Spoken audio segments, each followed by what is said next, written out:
오늘 말씀 제목은 하나님은 하나님의 일을 하십니다. 입니다. 네. 이제 사도행전 12장을 이제 우리가 지금 보고 있는데, 유대 종교 지도자들이 이제 사도들을 그동안 핍박했어요. 그런데 12장에 넘어와서부터는 이제 정치 권력에 의해서 이제 사도들이 이제 핍박을 받고 있습니다. 우리가 읽었듯이 1절, 2절을 보면은 그때 헤롯 왕이 손을 들어 교회 중에 몇 사람을 해하려 하여 요한의 형제 야고보를 칼로 죽이니. 여기서 헤롯이 나오죠. 이 헤롯은 예수님께서 태어났을 때 당시에 2살 이하의 아이를 죽였던 왕이 있죠. 헤롯 대왕. 이 헤롯 대왕의 손자 아그리빠 1세예요. 이 헤롯 아그리빠는 유대인들을 그 환심을 좀 살려고 사도들을 핍박했습니다. 그 첫 번째로 요한의 형, 그러니까 우리가 요한복음을 찍은 요한, 이거 요한 사도의 형, 이 야고보를 죽입니다. 야고보 사도를 죽인 거죠. 예수님의 동생 야고보는 아니에요. 유대인들이 야고보가 죽는 것을 보고 기뻐해요. 그러니까 다시 이제 헤롯이 베드로까지 잡아가지고 이제 그 사도들의 어떤 수장이라고 생각하는 이 베드로를 잡아서 옥에다가 가둬버려요. 그리고 때가 이제 무교절이라고 했습니까? 무교절. 그러면 6월절이라는 얘기인데 6월절이 끝나는 날, 그러니까 내일이에요. 바로 끝나는 날 처형을 위해서 이제 감옥에 가둔 거예요. 이제 내일이 되면은 이제 사실은 베드로가 처형되게 됩니다. 베드로는 4명의 병사가 한조가 된 거예요. 한조가 돼가지고 사개조가 돼가지고, 그러니까 총 16명이 이제 베드로를 이제 감옥에서 지키는 거예요. 그러니까 교대로 하루에 이제 교대로 지키는 거죠. 4명씩 한조가 돼가지고. 그것도 불안해가지고 이 헤롯은 베드로의 양쪽에 이제 병사들을 세워서 이렇게 같이 있게 합니다. 그 16명이 삼엄하게 이 베드로를 지키는 이유가 무엇일까요, 여러분?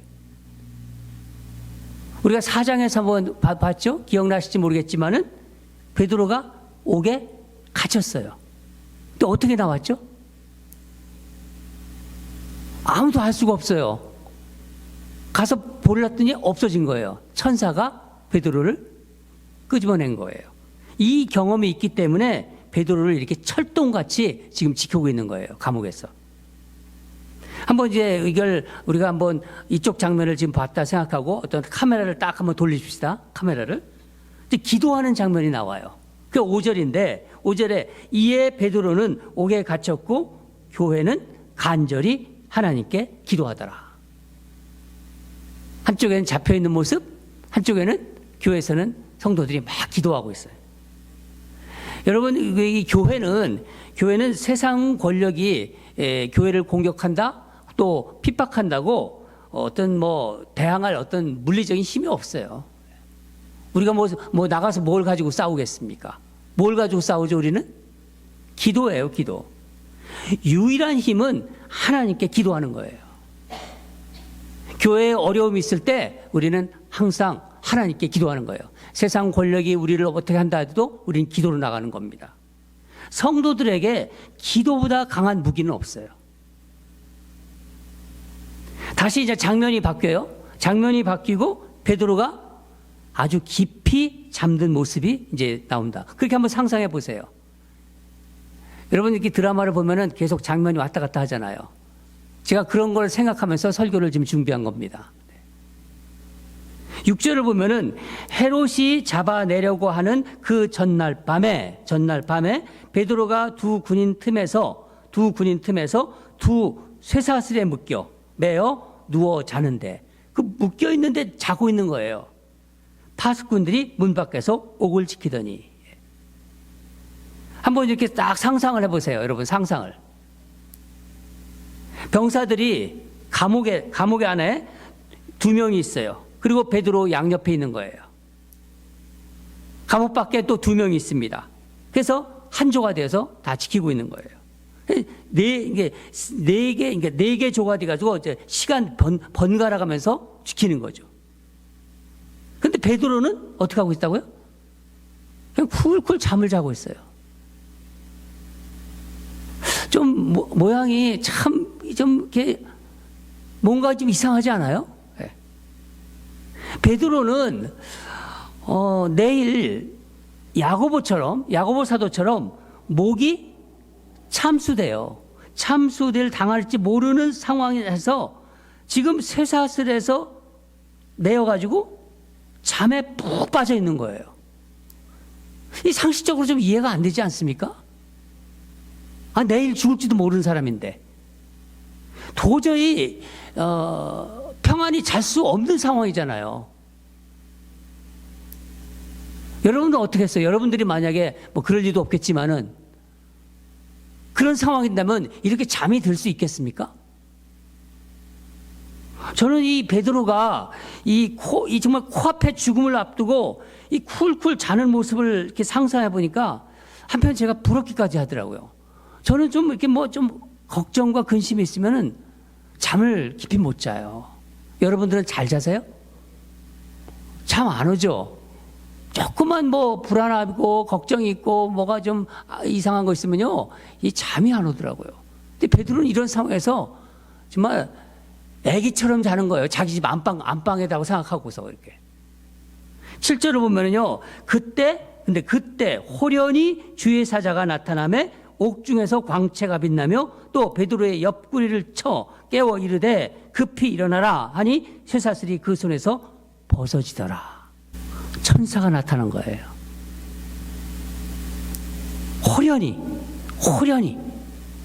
아무도 예상하지 않았는데 호련히. 이 호련이란 말은 갑자기라는 말도 있고 보라 하는 의미도 있어요. 헬라어로. 천사가 베드로에게 띠를 띠고 신을 신고, 다 베드로는 벗고서 그냥 자고 있던 거예요. 신을 신고 겉옷을 입어. 네가 벗어놓은 겉옷을 입고 나를 따라오라 그럽니다. 베드로는 그냥 천사가 하라는 대로 하는 거예요. 9절을 보면은 베드로가 나와서 따라갈새 천사가 하는 것이 생시인 줄을 알지 못하고 환상을 보는가 하니라. 이게 생시인 걸 베드로는 구분을 못해요. 지금 베드로가 천사를 따라 감옥에 나가면서도 이거를 환상이라고 생각할 정도로 깊은 잠에 취해 있는 거예요. 이게 보통 이럴 때 쓰는 말 있죠. 비몽사몽 간에 이런 일이 일어난 것입니다. 첫째, 둘째, 그 뒤 10절을 보면은 첫째, 둘째 바수를 지나 거리로 나올 때까지 병사들이 전혀 인식하지 못해요. 계속 지키고 있었는데 마치 그러니까 영화 같은 걸 보면은 투명 인간이 이렇게 딱 걸어 나오는 거예요. 아무도 알아보지 못하는 거죠.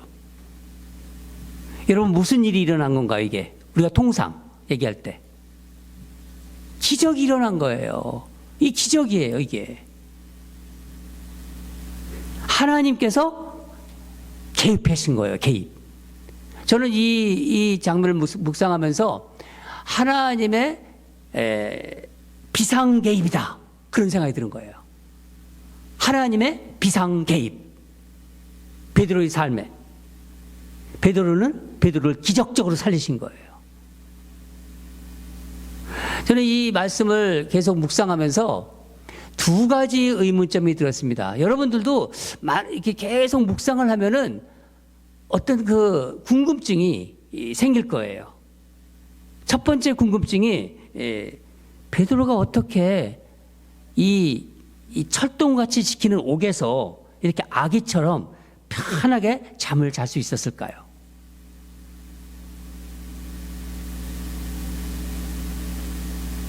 날이 새면은 목이 날아가요. 야고보처럼 그런 긴박한 상황인데 어떻게 자기 집 안방에 누워서 자는 것처럼 평안히 잘 수 있었을까? 이게 굉장히 이해가 안 되는 거예요, 저한테. 그게 궁금하더라고요. 계속 묵상하고. 그래서 자료를 찾아보니까 어떤 신학자들은 이렇게 해석을 했더라고요. 베드로는 아주 성격이 단순하대요. 그 단순한 성격 때문에 어떤 상황에서도 잔다는 거예요. 누구를 쳐다보면 그냥 눕기만 하는 사람들이 있죠. 근데 그거 가지고 이게 설명이 될까요? 장로님은 어떻게 생각하세요? 네? 저는 이거 가지고 설명이 안 돼요. 내일 당장 내가 죽을 건데, 목이 날라간데, 그냥 잔다? 단순한 성격 때문에? 여러분, 이 베드로의 그 놀라운 이 어떤 정말 우리를 놀라게 하는 이 평안은 어디서 왔을까요? 예? 베드로는 옛날의 베드로가 아니에요. 하나님이 하신 일을 많이 경험했어요. 지금까지. 하나님의 주권을 전혀 의심하지 않아요. 베드로는. 그것을 아주 철저히 신뢰했기 때문입니다. 하나님의 주권. 날이 새면 목이 날아갈 텐데 아무 생각이 없었겠어요? 아무리 믿음 좋은 베드로라 하더라도요, 그 안에 염려와 불안감이 있었겠지요. 사람은 다 그렇습니다. 저는 베드로가 기도했으리라고 생각합니다. 분명히 기도했을 것이다. 아마 이렇게 기도했을 거예요. 하나님 아버지, 저 지금 감옥에 있습니다. 하나님 아시지요? 제가 살든지 죽든지 주님 손에 달려 있습니다. 주님께 맡기겠습니다. 제 생명 주님 손에 달려 있습니다. 그렇게 기도했을 거예요. 살고 죽는 것이 주님 손에 있사오니 저 아무것도 걱정하지 않겠습니다. 저 염려하지 않겠습니다. 주님께 모든 염려를 맡겼을 거예요. 자기 생각을. 그리고 그냥 깊이 잠들 거예요. 평상시처럼. 여러분, 베드로는 예수 그리스도를 만나고 부활하신 예수 그리스도를 만나고 모든 것을 하나님께 맡긴 사람이에요. 모든 것을. 아니, 죽은 줄 알았던 예수님께서 살아나셔서 베드로를 3번이나 부르셨는데 그거를 경험한 사람이 어떻게 하나님을 신뢰하지 않을 수 있겠어요? 그냥 모든 것을 하나님께 맡겼습니다. 주님이 하시는 일을 눈으로 보고 직접 눈으로 본 거죠. 경험한 베드로였기 때문에 아무리 인생에서 위기에 절박한 순간에도 태평스럽게 잠을 잘 수 있었던 게 아닐까요? 7절을 우리가 다시 보면요, 천사가 어떻게 하냐면 베드로가 일어나라 이렇게 얘기 안 해요. 뭘 어떻게 했죠? 베드로의 옆구리를 쳐요. 아니, 처음부터 그 천사가 베드로의 옆구리를 탁 쳤을까요? 그렇게 예의가 없나요? 천사도 베드로에게 너 일어나라고 얘기했을 거예요. 귀에다 대고. 아무리 얘기해도 안 하니까 쳐버린 거예요. 일어나라고. 저는 이 장면을 계속 묵상하면서 옛날에 오래전에 본 그 조폭 영화가 생각이 나더라고요. 이 조폭들이 다 잡혀왔어요. 감옥에서 다 있는데 한 그 건달이 그냥 코를 골면서 막 자더라고요. 그랬더니 옆에 있는 건달이 너는 이 시간에 이 순간에 잠이 오냐? 그렇게 물어보더라고요. 이 멍청아 이 잠이 오냐 하면서 때리더라고요. 그때 손을 탁 잡더니 뭐라고 하는 줄 아십니까? 누가 아실 것 같은데. 우리 큰형님이 계신데 그러더라고요. 우리 큰형님이 계신데. 제가 이 장면이 딱 생각이 나더라고요. 여러분, 우리가 이 삶의 위기 속에서 주님께서 주시는 평안을 경험하려면요, 그 경험을 간다면 주님을 철저히 신뢰하는 사람에게는요, 주님께서 알 수 없는 그 복을 주세요. 내가 이 세상을 살아가는데 위기를 당할 수가 있습니다. 그런데도 내 안에 평안을 경험하려면 주님이 주시는 그 복이 우리에게 있기 때문이에요. 정말 이 세상이 참 점점 불안해져요. 세상이 어떻게 될지 모릅니다. 그러니까 주변에 이런저런 일이 여러 가지 생각하지도 못한 일도 일어나고, 그럴 때도 정말 내 마음 동요하지 않고 내 마음에 정말 평안을 누릴 수 있다면 정말 얼마나 좋겠습니까? 여러분요, 이런 사람은요 정말 축복받은 사람이에요. 그냥 성격이 단순해서 자는 게 아니라, 그런 문제가 아니라 이건 하나님이 주시는 축복이에요. 저는 우리에게도, 우리 YBC 온누리 교회도, 우리 교회는 참 다양한 문제들이 끊임없이 일어나요. 이 모든 교회는 다 그렇습니다. 우리에게도 이 베드로가 가졌던 이런 담대함과 평안이 있기를 바랍니다. 사도 바울은요, 이런 걸 너무나 많이 경험했기 때문에 빌립보서 4장 6절에서 7절을 보면은 이렇게 우리에게 권면해요. 아무것도 염려하지 말고 다만 모든 일에 기도와 간구로 너의 구할 것을 감사함으로 하나님께 아뢰라. 그리하면 모든 지각에 뛰어난 하나님의 평강이 그리스도 예수 안에서 너희 마음과 생각을 지키시리라. 아멘. 여러분, 내 삶을, 여러분 예수님을 다 우리가 믿잖아요. 우리가 내 삶을 정말 하나님께 맡겼다면은요, 그 맡긴 사람의 인생은 하나님 손에 달려 있는 거예요. 우리가 찬양하지 않았습니까? 하나님의 선하심. The goodness of God인가요? 주님이 생명을 내가 주님께서 내게 생명 주셨으니까 내 생명도 주님께 달려 있는 거예요. 구약의 에스더, 우리가 잘 아는 에스더를 보면은요, 에스더 4장을 보면은 에스더가 이제 그 나라가 이제 유대 민족을 말살시키려는 걸 알고서 나가서 왕께 고해야 되는데, 왕의 부름이 없이 나가면 어떻게 되냐면 왕비라 하더라도 죽임을 당할 수 있습니다. 그런데 이 에스더가 왕 앞에 담대하게 나가면서 말하죠. 어떻게 말하죠? 죽으면 죽으리라. 죽으면 죽으리라. 하나님은 그런 자에게 하나님의 담대함과 그 평안을 부어주세요. 그러면 이 베드로처럼 죽음의 목전에서도 아기처럼 편하게 잠을 잘 수 있는 거예요. 베드로전서에서 어떻게 선포했는지 우리 잘 아시죠? 우리가 좋아하는 말씀인데, 베드로전서 5장 7절, 너의 염려를 다 주께 맡기라. 이는 저가 너희를 돌보심이라. 이 말의 원어적인 뜻을 보면은요, 이런 뜻이에요. 너의 가지고 있는 모든 염려, 걱정을 그분에게 던지라는 거예요. 원어적으로는 그분에게 던지래. 당신들이 가지고 있는 염려, 걱정을 내가 믿고 있는 그분에게 다 던지라는 거예요. 얼마나 실감납니까?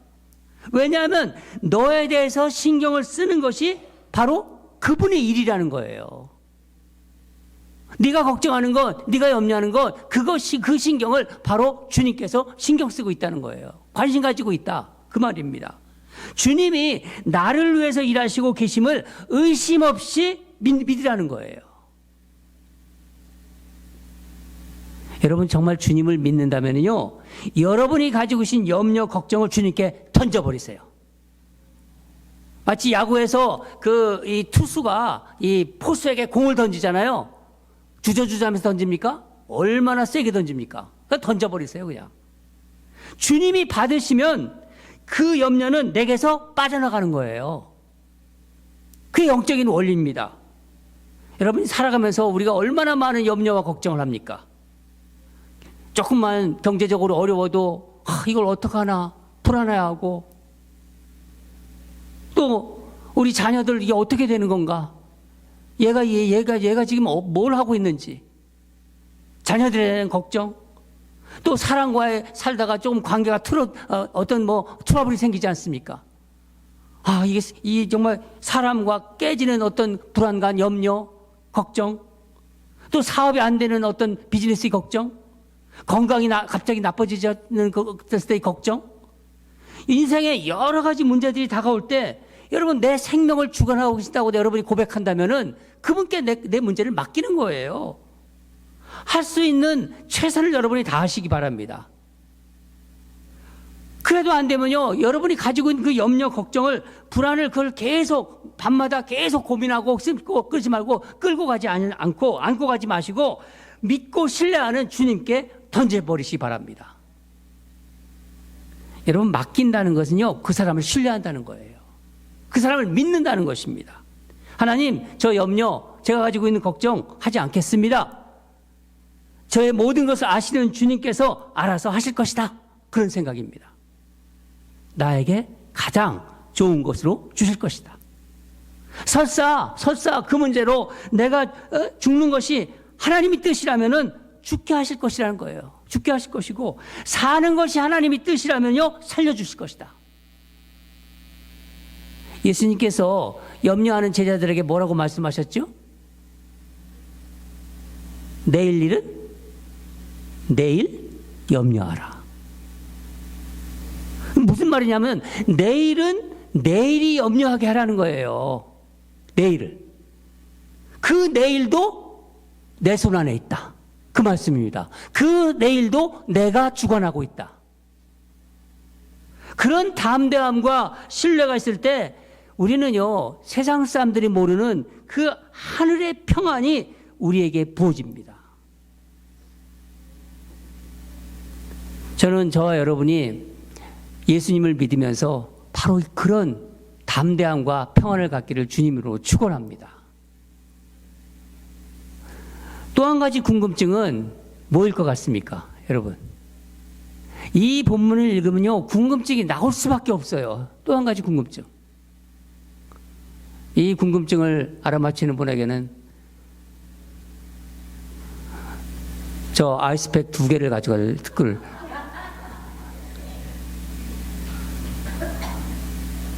맞추실 것 같은데. 여러분, 이 본문을 가서 읽어보면은 궁금증이 안 드세요? 하나님은 왜 야고보도 사도잖아요. 야고보는 죽게 내버려 두셨잖아요. 목배임을 당했습니다. 근데 베드로는 왜 살렸었을까요? 당연히 궁금하지 않습니까? 예? 스릴? 그러니까 너는 야고보는 너는 다 사용했다. 그리고 베드로는 너는 쓸 일이 있다. 그거예요?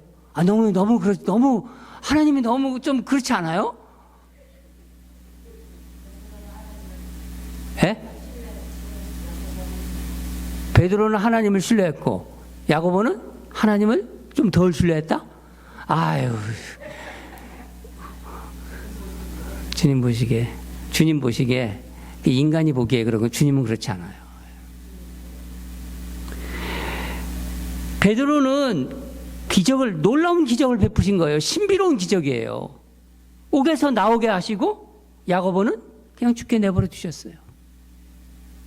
두 사람 다 똑같이 주님이 사랑하는 제자예요. 어느 하나 내가 너를 더 사랑하고 내가 너 덜 사랑한다, 그게 없습니다.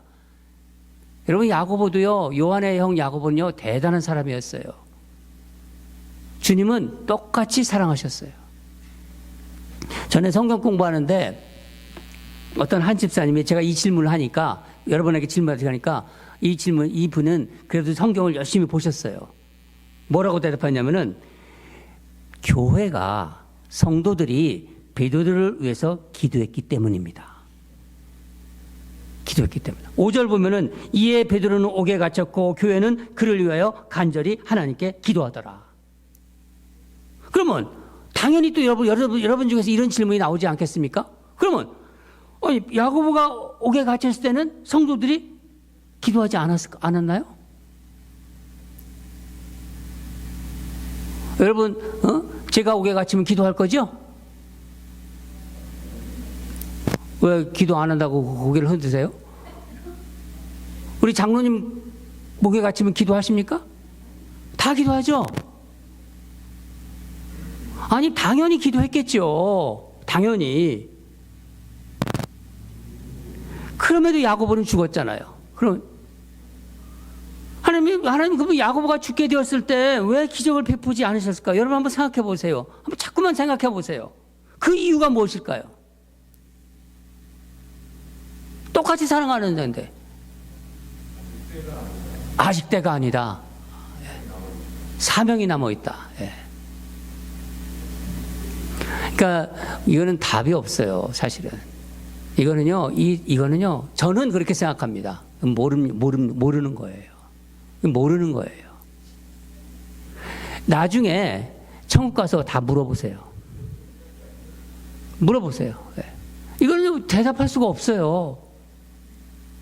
단지 우리가 알 수 있는 것은 하나님의 뜻이 있구나. 하나님의 섭리. 그걸 섭리라고 그래요. 하나님의 섭리가 있었을 거라는 것을 우리는 다 그렇게 생각합니다. 저는 가끔 성도들의 삶을 보면서 제가 좀 이해하기가 참 어려울 때가 있어요.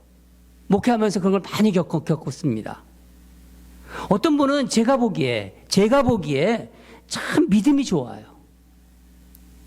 얼마나 정말 기도도 열심히 하시는지 또 참 삶이 신실해요. 말을 해보면 알거든요. 그리고 그 사람이 살아가는 모습, 과거에 말했던 것, 지금 살아가는 모습, 이런 걸 보면요, 그 사람이 신실하다는 것이 느껴져요. 새벽기도, 우리는 요즘 우리가 큐티로 하지만은 그때는 우리 어김없이 새벽기도를 했죠. 캘리포니아에서는 어김없이 새벽기도 나오세요. 몸이 아프기 전까지는 그렇게 나오세요.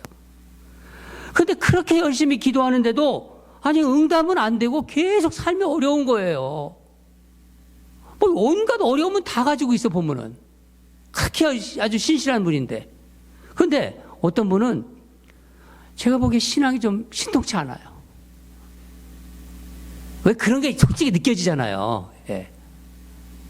아유 뭐 대충 살아가는 것 같아요. 교회도 뭐 나오다 말다 하고 막 그냥 뭐 핑계도 많고 뭐. 그런데 사업이 잘 돼요. 아니 뭐 어떻게 보면은 어려움이 별로 없어요. 어려움이 없고 그냥 애들도 잘 돼. 애도 잘 돼. 애도 그냥 다. 돈도 잘 벌어. 일이 술술 잘 풀려 그냥. 제가 보기에는 신앙이 정말 그런데 이게 여러분 어떻게 설명해요? 기도하는 성도의 삶은 잘 안 풀리고 그 안에 믿음이 좋은데 믿음이 작동하지 않는 것 같아요. 보면은 물론 뭐 전혀 기도가 응답되지 않는다고 할 수는 없어요. 때로는 응답이 되죠. 그렇죠. 또 어떤 때는 아예 전혀 응답이 안 돼요. 아주 막 고난의 연속이에요, 삶이. 여러분 어떻게 해서 얘기하실래요? 이 사람들 어떻게 얘기하실래요? 이 뺀들뺀들한 이 사람은 아주 잘 나가고. 여러분, 하나님은 우리 기도를 들으세요. 어떤 상황에서든 주님을 정말 신뢰하는 거예요. 정말 그냥 형식적으로 기도하는 게 아니에요. 정말 신뢰하면서 마음을 다해서 드리는 기도는 하나님께서 들으십니다. 그러나 항상 우리 기도대로 되는 게 아니에요. 항상 우리 기도대로 되지는 않습니다. 때로는 우리가 기도해놓고 나서도요, 자기가 기도해놓고 잊어버려요. 그리고 막 그 기도가 이루어지면 이게 무슨 일이냐고 막 자기가 놀라버려요. 이 뒤에 그런 말이 나오잖아요. 베드로가 찾아오니까 문을 안 열어주잖아요. 문을. 이 미친 얘기한다고 막. 자기들이 다 기도해놓고. 로데라는 여인이, 로데라는 아이가 베드로 소리에 딱 알고서 그냥 문을 너무 기겁을 해가지고 가서 기도하는 사람들한테 얘기했더니 너 미쳤구나. 자기들이 그렇게 열심히 기도하고 있으면서. 이게 우리들 아닙니까? 가끔? 저는 이런 생각도 들어요. 여기서 우리는 귀한 영적 진리를 알 수 있습니다. 우리는 기도해야 합니다. 또 믿음으로 항상 구해야 돼요. 그게 우리 예수 믿는 사람들입니다. 그러나 그 결과는 하나님께 달려 있는 거예요. 아까 던졌잖아요. 다 하나님께 달려 있는 것입니다. 모든 것은 하나님의 주권 아래에 있다는 걸 아셔야 돼요. 주권 아래. 우리가 할 일은 하나님의 섭리를 하나님의 분명히 뜻이 있겠지. 왜 지금 그것이 이루어지지 않는가? 분명히 하나님의 뜻이 있겠지. 그 섭리를 신뢰하는 거예요. 그러니까 하나님은 선하시다는 것, 하나님의 선하심과 하나님의 신실하심을 확실히 믿는 거예요. 바울은 이 표현을, 이 의미를 로마서 8장 28절에서 이렇게 말했습니다. 우리가 알거니와 하나님을 사랑하는 자, 곧 그의 뜻대로 부르심을 입은 자들에게는 모든 것이 합력하여 선을 이루느니라. 여러분 여기서 주목해야 될 말은 그의 뜻대로 부르신 자들이에요. 그의 뜻대로 부르신, 나의 뜻대로가 아니라 그분의 뜻대로 부르신 자들. 내 뜻이 아니라 하나님의 뜻이라는 것을 주목하시기 바랍니다. 여러분 그분의 뜻이 무엇입니까? 하나님의 그분의 뜻이 예수님께서 이 세상에 오신 이유예요. 그게 예수님께서 이 낮은 곳에 내려오신 이유입니다. 예수님은 우리를 구원하기 위해서 오셨습니다. 그렇잖아요. 그게 주님의 뜻입니다. 저는 우리들이 살아가면서 겪는 어떤 어려움이나 고통이 빨리 해결되기를 원해요. 우리 성도들이 가지고 있는 고통이, 어려움이 빨리 지나가기를 원합니다. 그러나 어떤 고통은요, 평생을 안고 살아가야 돼요. 자녀에 대한 것도 아주 어떤 분은요, 아주 평생 그걸 가지고 살아갑니다. 그 고통을. 건강에 대한 것도 어려움도 평생 그 건강을 짐을 지고 사는 사람들이 있습니다. 여러분, 바울 같은 이 대단한 사도도 3번이나 자기 가시를 없애달라고 기도했잖아요. 그 질병을 없애달라고 기도했습니다. 하나님 들어주셨나요? 하나님 응답하지 않으셨어요. 내 은혜가 족하다고 말씀하셨어요. 평생 이 질병의 가시를 가지고 살아갔습니다. 평생 동안. 그러나 여러분, 예수 믿는 사람들은요, 하나님께서 그리시는 큰 그림을 본 사람들이에요. 왜냐하면 우리는 삶의 해답을 가지고 있잖아요. 우리가 어떻게 될지를 알잖아요. 우리가 이 세상을 떠나서 우리가 어떻게 될지를 우리는 결과를 알고 있는 사람 아닙니까? 삶의 그림을 다 알고 있는 사람들이에요. 그게 얼마나 큰 복입니까? 이 대표적인 인물이 누구겠습니까? 저는 늘 제가 예를 잘 드는데, 제가 이름이 요셉이라 제가 잘 든다고 이렇게 어떤 분은 그러는데 그렇지 않습니다. 요셉입니다.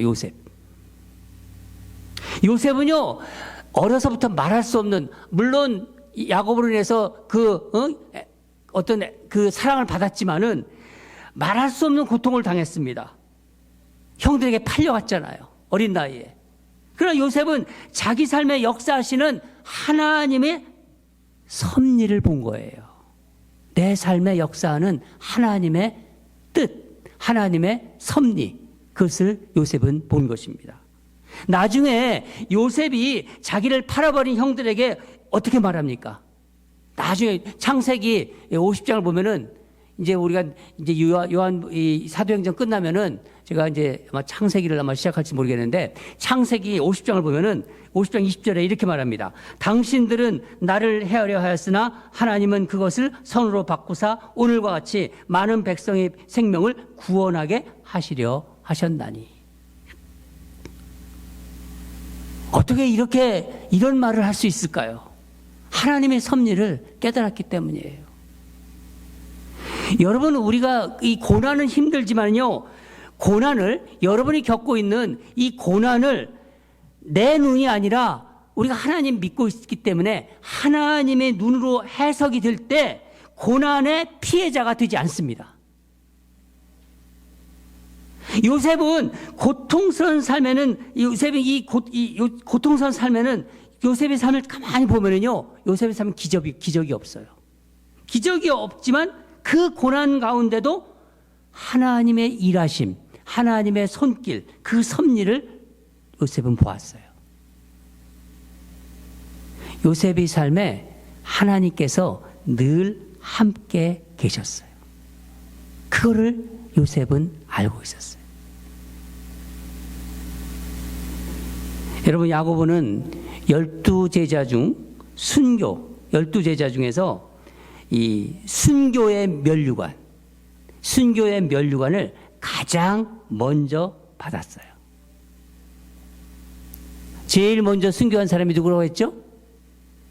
스테반.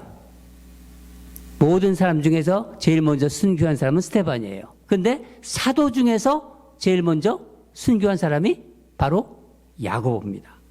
기독교인에게 순교는요, 우리가 하나님을 믿는 사람들에게 순교는 피해야 할 대상이 아니라 하나님이 허락하셨을 때 그 순교는 하나님이 영광을 드러내는 가장 영광스러운 순간이에요. 순교는 하나님께서 작정하신 자에게만 허락하시는 최고의 영광입니다. 영광스러운 이 순교의 첫 테이프를 누가 끄는 거죠? 야고보 사도가 끄는 거예요. 야고보가 죽은 것은 기도가 응답되지 않았고 베드로에게 기적이 일어나는 것만이 기도가 응답된 것이 아니에요. 사랑하는 여러분, 우리 살아가다 보면요, 기적이 일어날 때가 있어요. 기적이. 지금도 선교지에서는 기적이 일어나요. 그런데 아무런 기적이 일어나지 않을 때가 더 많아요. 우리 예수 믿는 사람들 삶 속에서 하나님이 비상 개입하셔가지고 적극 개입하셔서 극적으로 살리시는 것도 기도 응답이지만은 죽을 수밖에 없는 상황에서 영광스럽게 순교하는 것도 기도의 응답입니다.